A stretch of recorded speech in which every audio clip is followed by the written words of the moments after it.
আপনি 1 কোটি টাকার দাম কিসের ভিত্তিতে নির্ধারণ করেছেন? 1 কোটি টাকার দাম নির্ধারণ হয়েছে because of its beauty, because of its rareness, because of its quality.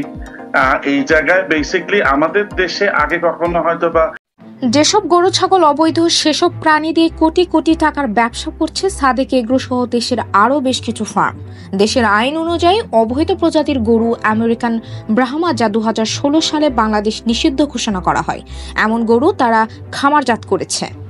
এভাবে অবৈধ গরু খামারজাত করে এবং তাদের চড়া মূল্য হাঁকিয়ে লুটে নিচ্ছেন কোটি কোটি টাকা। সম্প্রতি 12 লক্ষ টাকা মূল্যের একটি ছাগল কাণ্ডে বেরিয়ে আসে এমন সব চাঞ্চল্যকর তথ্য।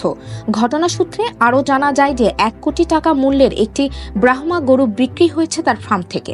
তবে 1 কোটি টাকা মূল্যের সেই গরুটি কে কিনেছেন তার নাম তিনি প্রকাশ করেননি।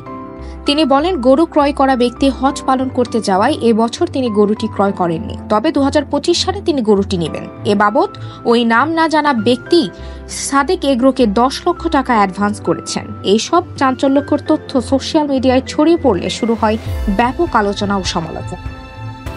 ইন্ডিয়া বলেন, পাকিস্তান বলেন, এইসব জায়গায় কিন্তু এই বছর পাকিস্তানের 1.5 কোটি রুপি দিয়ে একটা গরু বিক্রি হয়েছে।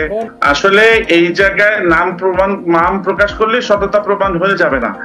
আর এই গরুটা যেহেতু আগামী বছর ডেলিভারি যাবে, আগামী বছরের কথা আজকে বললেন কেন? আগামী বছরে বলতে ওনার পারমিশন ছাড়া তো ওনার নাম বলা যাবে না। এর জন্য উনি বলছেন এই বছর ডিসক্লোজ